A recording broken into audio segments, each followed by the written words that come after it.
Halim. Sir, मेरी नौकरी वैसे भी चंद दिन में ख़त्म हो जाएगी और कभी किसी की सिफारिश नहीं करते आप, सो मुझे आपसे कुछ नहीं मिलने वाला। कल रात तक मेरे दिल में लालच था, इसलिए मैंने झूठ बोला था कि मैंने किसी को वोट नहीं दिया। मैंने आपकी मुखालिफ उम्मीदवार को वोट दिया था सर, हुक्मरान पार्टी को, अपनी मौजूदा वज़ीर-ए-आज़म को। मगर अब मुझे खौफ नहीं है सर। सच बोलने वाले इंसान की नाराज़ी से डरते नहीं हैं, इसलिए सॉरी, मगर मैं आपको अकेले अंदर नहीं जाने दे सकता, जबकि आपको फ्लू है। फ़ातेह हल्का सा मुस्कुराया और आंखें छोटी करके उसे देखा। तुम वाकई मुझे मुतासर करने की कोशिश कर रहे हो? और आगे बढ़ गया। एडम मुस्तैदी से पीछे लपका। सेक्रेटरी ने तदरीबी अंदाज में पुकारा। ड्राइवर ने घूरा, मगर चूंकि फ़ातेह ने मना किया, इसलिए वो रुका नहीं। कुछ देर बाद वो लोग एक खूबसूरत से सजाए गए शाहाना तर्ज के ड्राइंग रूम में बैठे थे। ऊंची खिड़कियां, सुनहरी पर्दे और सफ़ेद मखमली सोफे, जैसे कराची का कोई बंगला हो। शम्स साहब चीनी नकुश के हामिल उधेड़ उम्र इंसान थे। उनके सामने फ़ातेह रामज़ल विराजमान था, हाथ सोफे की पुश्त पे फैलाए, टांग पे टांग जमाए बैठा था। एडम पीछे खड़ा था, हाथ में टिश्यू का पैकेट था। तुम्हें कुछ परेशान कर रहा है फ़ातेह? शम्स साहब तो फिक्र से उसका चेहरा देख के बोले थे। मैं एक दोराहे पे खड़ा हूँ, क्रॉस रोड्स पे। सामने 3 सड़कें हैं, फैसला नहीं कर पा रहा कि कौन सी लूँ। बात के इख्तिताम पे वो झुका और मेज़ पे रखे टिश्यू बॉक्स से 3 टिश्यू खींचे।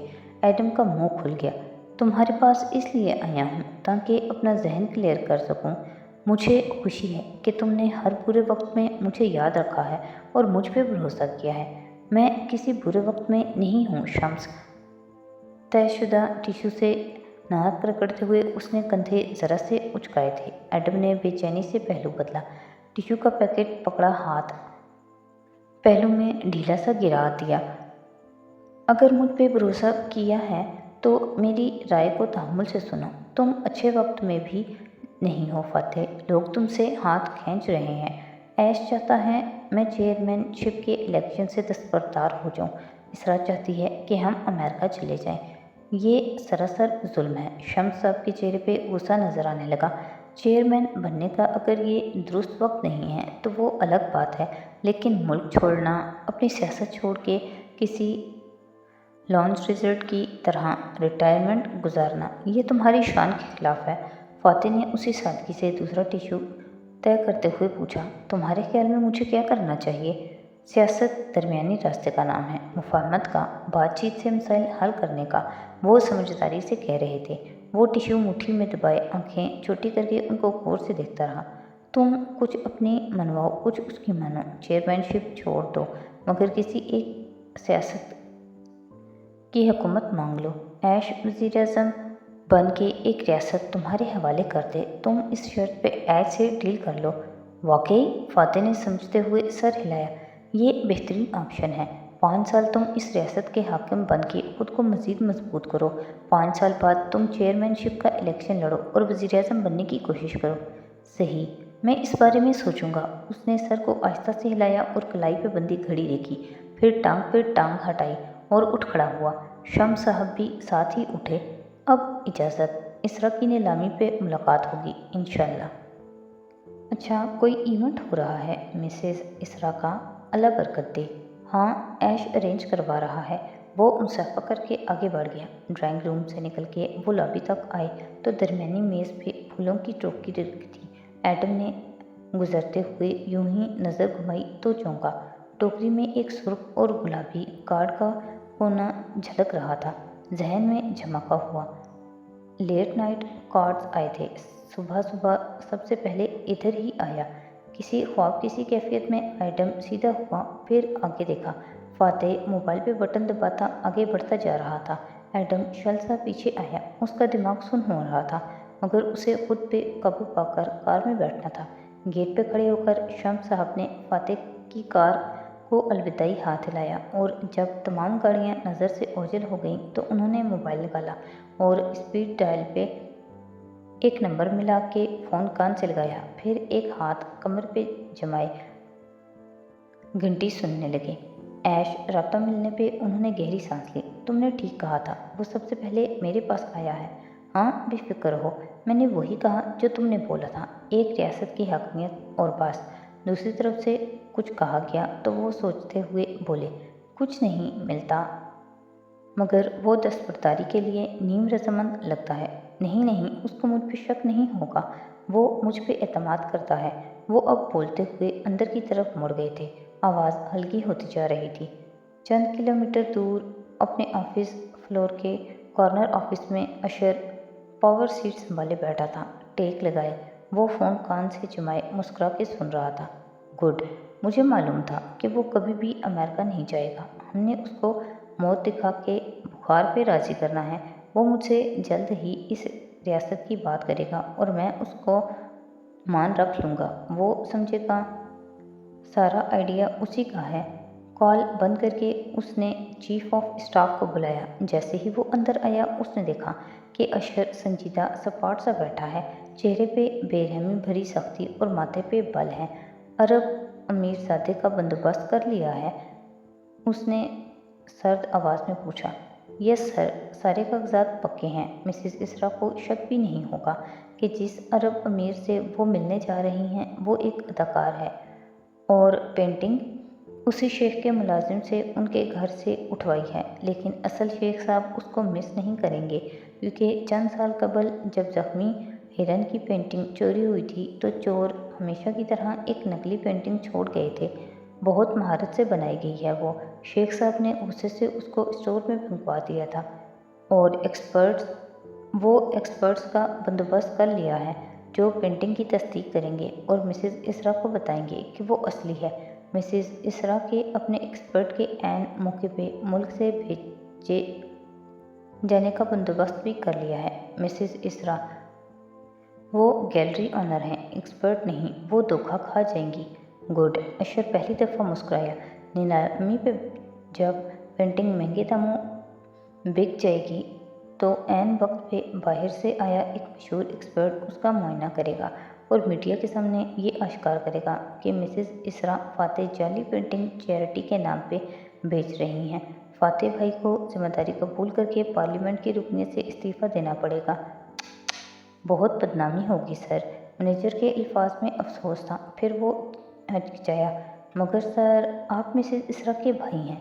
गलत, उसने स्पाट लहजे में बात काटी। मैं सिर्फ माले ज़िया की वजारत उज़्मा का उम्मीदवार हूँ। ये तख्त का मामला है रमली, और तख्त के लिए बेटे अपने बाप को और बाप बेटों को मार दिया करते हैं। हम मलेशिया का तख्त एक ऐसे शख्स के हाथ में नहीं दे सकते जो 10-15 साल पहले मलेशिया आया है। इस मुल्क में सारी उम्र हमने गुजारी है, इसको एशियन टाइगर बनते हमने देखा है, उसके वारिस हम ही हैं।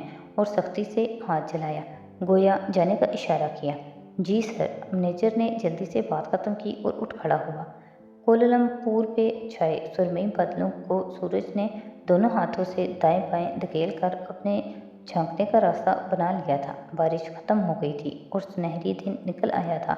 ऐसे में शहर का एक मशहूर मरूफ कन्वेंशन सेंटर, जिसको तरह वर्ल्ड ट्रेड सेंटर कहा जाता था, अपनी पूरी आबोताब से खड़ा था। तिकोन इमारत जो सामने से शीशों से ढकी थी और उसके अंदर बड़े बड़े हॉल बने थे जहां कन्वेंशन और सेमिनार्स मुनक्किद होते थे। एक तरफ शॉपिंग मॉल था और ऊपर ऑफिस बिल्डिंग्स। बारिश नेशनल का हेड ऑफिस उसी तिकोन इमारत के अंदर वाक़या था और इस वक्त फातेह रामजल ऑफिस फ्लोर की लॉबी में तेज़ तेज़ चलता जा रहा था। 4-5 अफराद भी उसकी मैयत में कदम उठा रहे थे। एडम बिल्कुल खामोश था। सहन के पर्दे पे बार बार नौकरी करते हुए टोकरी से झलकता कार्ड नज़र आता था। फातेह रामजल उससे चंद कदम आगे था। सेक्रेटरी और बॉडी गार्ड्स की मौजूदगी के बायस वो उसके करीब नहीं जा पा रहा था और फिर रास्ते में उसे देख के रुक रुक जाते थे लोग, जिनको वो मुस्कुरा के हाथ माथे पे ले जाकर सलाम कहता आगे बढ़ता जा रहा था। सर, मुझे आपसे बात करनी है। एडम ने पीछे से उसे पुकारा, मगर फातेह ने उसे एक नज़र भी नहीं देखा। अलबत्ता पॉलिटिकल सेक्रेटरी एड़ियों पे घूमा और गुस्से से उसे घूरा। एडम, तुम मुझसे मिलो कुछ देर तक। मुझे लगता है अब्दुल्ला ने तुम्हें मैनर्स नहीं सिखाए और वैसे ही भेज दिया है। ایڈم خاموش ہو گیا۔ فاتح آفس میں چلا گیا تو وہ باہر بیٹھ گیا۔ جیسے ہی پولیٹیکل سیکرٹری کسی کام سے باہر گیا تو وہ تیزی سے دستک دے کر آفس میں داخل ہوا۔ اندر بلائنڈرز کھلے تھے، روشنی میں کمرہ نہایا ہوا لگتا تھا۔ فاتح نے کوٹ اتار کے اسٹڈی پہ لٹکا دیا تھا اور خود پاور چیئرمین سیٹ پہ بیٹھا تھا، اینک لگائے چند کاغذات دیکھ رہا تھا۔ آہٹ پہ بھی متوجہ نہ ہوا۔ سر، ایڈم سنجیدگی سے کہتا سامنے آیا۔ دل زور زور سے دھڑک رہا تھا۔ محتاط سا کنکھیوں سے دروازے کو بھی دیکھ لیتا کہ کہیں سیکرٹری واپس نہ آ جائے۔ کیا میں آپ سے ایک بات کہہ سکتا ہوں؟ میں نہیں جانتا لوگ سوال پوچھنے کی اجازت کیوں طلب کرتے ہیں، جبکہ انہیں جواب میں صرف ہاں ہی سننا ہوتا ہے اور اجازت کی انہیں پرواہ نہیں ہوتی۔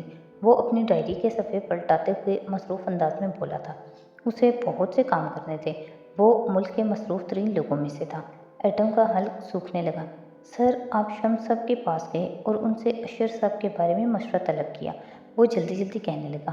فاتح اب سیل فون اٹھا کے کوئی چیز ڈائری کے صفحے سے ٹیلی کر رہا تھا۔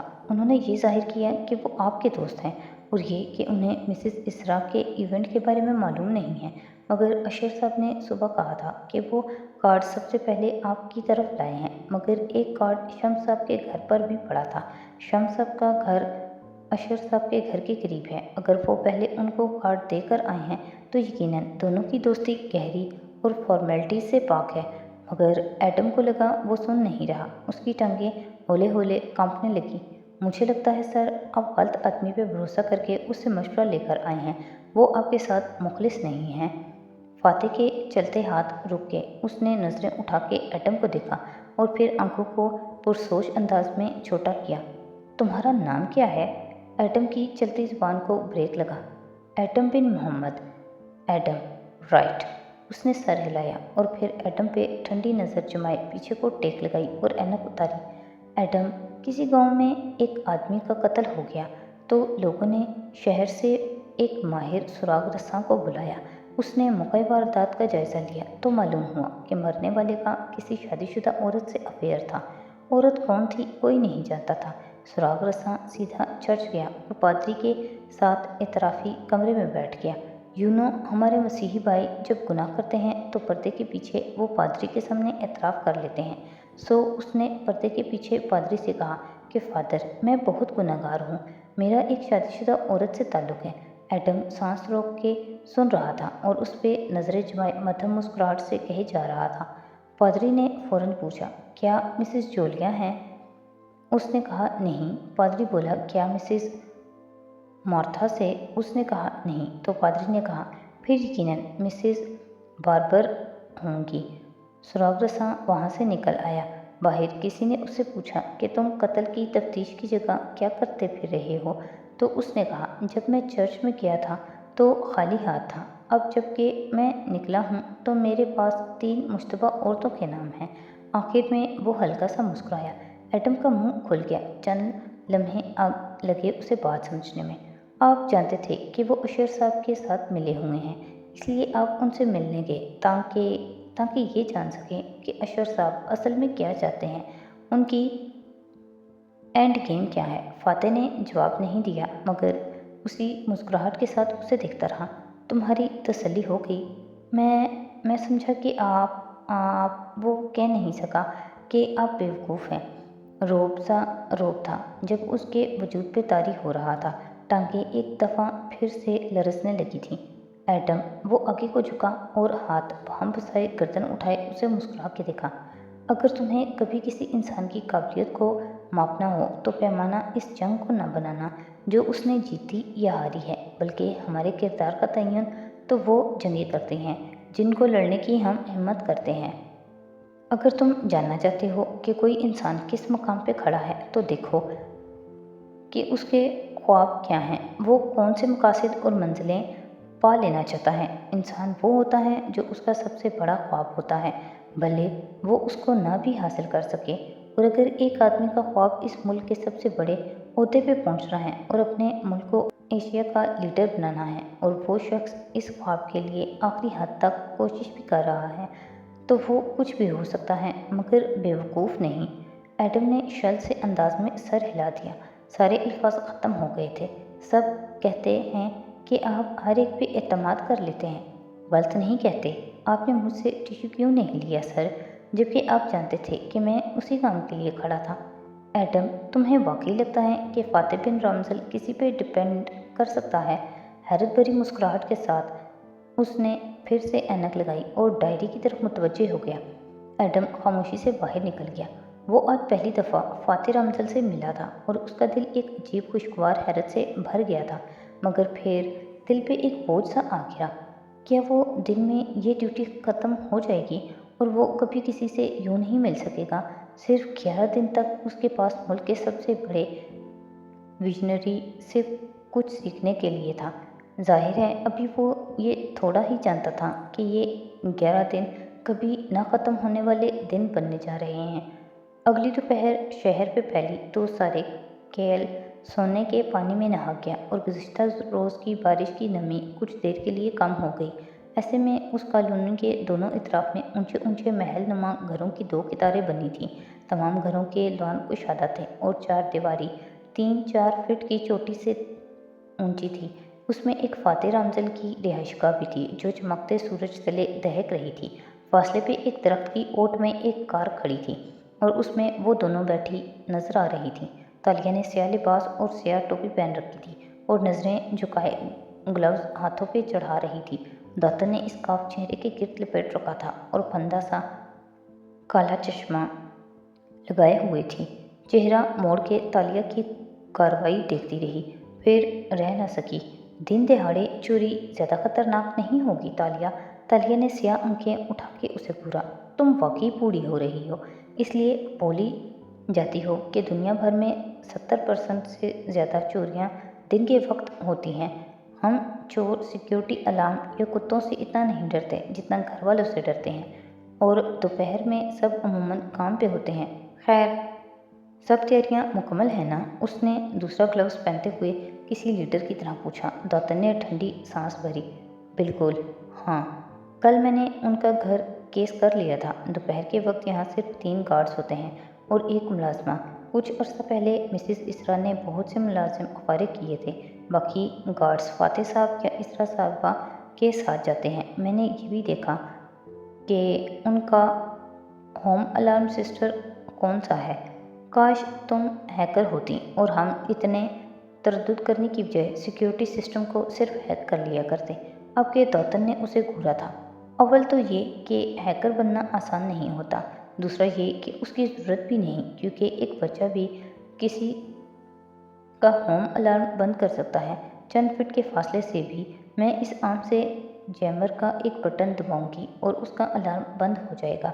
और सिक्योरिटी कैमरे, वो वाईफाई पे हैं। मैं दूसरे जैमर से वाईफाई भी जाम कर दूंगी। फिर मैं दरवाजे पे जाके फातिह रामजल की नाराज़ वोटर बन के धरना दूंगी। चारों मुलाजिम इकट्ठे हो जाएंगे और मुझे भगाने की कोशिश करेंगे। तुम कोने से दीवार फलांग के अंदर चले जाना। फिर वो इन घरों को देखकर ठंडी आह भर के बोली, क्या तुम्हें इन अमीर लोगों पे तरस नहीं आता तालिया, जो ये तक नहीं जानते कि उनकी सिक्योरिटी कंपनीज अभी तक 90 की दहाई वाली अलार्म टेक्नोलॉजी इस्तेमाल कर रही हैं? ये इन बेचारों के साथ कितना बड़ा धोखा है। मेरा ख्याल है हमें यहाँ हर एक घर में चोरी करनी चाहिए ताकि उनके अलार्म की असलियत खोल के उनके सामने रखी जाए। ये उन पे कितना बड़ा एहसान होगा ना। मगर तालिया नहीं हंसी। उसका जहन बना हुआ था। टोपी से बाल अच्छी तरह ढके और ग्लासेस आंखों पे चढ़ाए, फिर कलाई पे बंदी घड़ी देखी। एक लम्हे को प्लान के मुताबिक इस्तेमाल करना था। मैं तैयार हूँ, सिग्नल जाम करो। लियाना सबरी का उस कॉलोनी पे पहला एहसान, मगर यकीनन ये आखिरी नहीं होगा। लियाना उर्फ दातन ने बहुत फ्याजी से बटन दबा दिया। तालिया की नज़रें घर के गेट पे जमी थी, जहाँ सिक्योरिटी गार्ड स्याह सूट और टाई में मलबूस खड़ा फ़ोन पे बात कर रहा था। अलार्म, वाईफाई सब हो गए जाम। अब तुम जा सकती हो। और मैं भी। दातन दरवाज़ा खुलने लगी, मगर तालिया ने उसके घुटने पे हाथ रखा। 1 मिनट। उसकी चौंगन्नी नज़रें गार्ड्स पे जमी थी। वो कॉल के दौरान एकदम फ़ोन कान से हटा के देखने लगा, फिर जल्दी से उसे कान से लगाया और शायद अलविदाई कलमात कहकर फ़ोन बंद किया। फिर स्क्रीन पे उंगली फेरता अंदर को भागा। क्या हुआ? कुछ गलत है दातन। वो सांस रोक के बिना पलके झपके देख रही थी। जैसे ही वो अंदर गायब हुआ, घर का अलार्म बजने लगा। अगले ही लम्हे दूसरे दो गार्ड्स के हमरा बाहर आता दिखाई दिया। सब इधर उधर देख रहे थे, पिस्तौल निकाल लिए थे। निकलो यहाँ से जल्दी। उसका फिक्रा मुकम्मल ही नहीं हुआ था कि दातन ने गाड़ी चलाई और मोड़ काट लिया। वो कॉलोनी के सिरे पे थी, इसलिए गार्ड्स की निगाहें नहीं पड़ी थी। अलार्म कैसे बचा? दातन हक्का बक्का थी। ये पहली दफ़ा हुआ था। उनके अलार्म सिस्टम में जैमर्स से बचाव के लिए कोई जामिंग एल्गोरिथम का इस्तेमाल किया गया है। अगर कोई सिग्नल जाम करने की कोशिश करे तो गार्ड्स को टेक्स्ट मैसेज पे अलर्ट आ जाएगा और फिर वो खुद अपने हाथ से अलार्म ऑन करके चोर की तलाश में दौड़ते हैं। मालूम होता है कि इन अमीर लोगों को तुम्हारे एहसान की ज़रूरत नहीं है, लियाना साबरी। हाँ, दातन ने मुंह फैला लिया। वो शदीद खफा नज़र आ रही थी। हमने इनको अंडर एस्टिमेट किया। अब हम क्या करें? डोंट वरी, तालिया के पास प्लान सी है। वो ग्लव्स उतारते हुए अलार्म से बेनियाज आराम से बोली थी। ड्राइव करती दातन ने घूर के उसे देखा। मगर हम उनका अलार्म नहीं बंद कर सकते, यानी हम उनके घर तब तक नहीं जा सकते जब तक वो खुद हमें इनवाइट ना करें। बिल्कुल, और अब वो हमें खुद इनवाइट करेंगे। उसने टोपी उतारी और बैग में फेंकी। स्याह बाल कस के जूड़े में बांध रखे थे और धुला धुलाया निखरा हुआ चेहरा गहरी सोच में डूबा लगता था। मगर कैसे? जानती हो एक बेहतरीन कौन जेम्स कैसे खेली जाती है? कौन का लफ्ज़ कॉन्फिडेंस से होता है। हमें देखना होता है कि हमारे शिकार को किस चीज़ पे एतमाद है, अंधा एतमाद। मगर कुछ कौन गेम्स में हम ये देखते हैं कि हमारा शिकार किस चीज़ से सबसे ज़्यादा डरता है। और तुम्हें पता है लाहौर और मलेशिया के लोग सबसे ज़्यादा किस चीज़ से डरते हैं? पुलिस से। नहीं दातन, डेंगी से। राइट, दातन ने गहरी सांस लेकर सर हिलाया था। दी डेंगी स्कैम। अगली सुबह जब इस कॉलोनी पे उतरी तो एक लड़की बाइसाइकिल चलाती सड़क पे आती दिखाई दी। उसने हाथों में एक बारीक दस्ताने चढ़ा रखे थे, चेहरे पे सब्ज रंग का डिस्क मास्क था और सर पे पी कैप। साइकिल की टोकरी में अखबारों के रोल पड़े थे, जिनको वो एक एक करके हर घर में उछालती जा रही थी। जैसे ही वो मोड़ काट के गायब हुई, सड़क पे फिर से खामोशी छा गई। फातेह रामजल के दरवाजे से गार्ड्स ने अखबार का रोल खोला तो वो फिल्मी मैगजीन था। वो सफ़े पलटाते हुए अंदर की तरफ चला आया और रिसाला मुलाजमा की तरफ बढ़ा दिया, जो उसने लेते साथ ही एक रैक में रख दिया था, क्योंकि ऐसे बेकार रिसाले घर में कोई नहीं पढ़ता था, मगर अखबार वाले फेंक जाया करते थे। नाश्ते के लिए मुलाजमा जब ताज़ा ब्रेड लेने बाहर निकली तो वो नामहसूस अंदाज में अपनी कलाई खुजा रही थी। वो हर सुबह इस बेकरी पे ताज़ा ब्रेड लेने आती थी, मगर आज वो शदीद कोफ्त में नज़र आ रही थी। ट्रॉली में रोज़मर्रा का सामान भरते हुए वो कभी माथे पे खारिश करती, कभी गर्दन की पुश्त को रुमाल से रगड़ती। सुर्ख नन्हे नन्हे दाने उसकी जिल्द पे फूट रहे थे।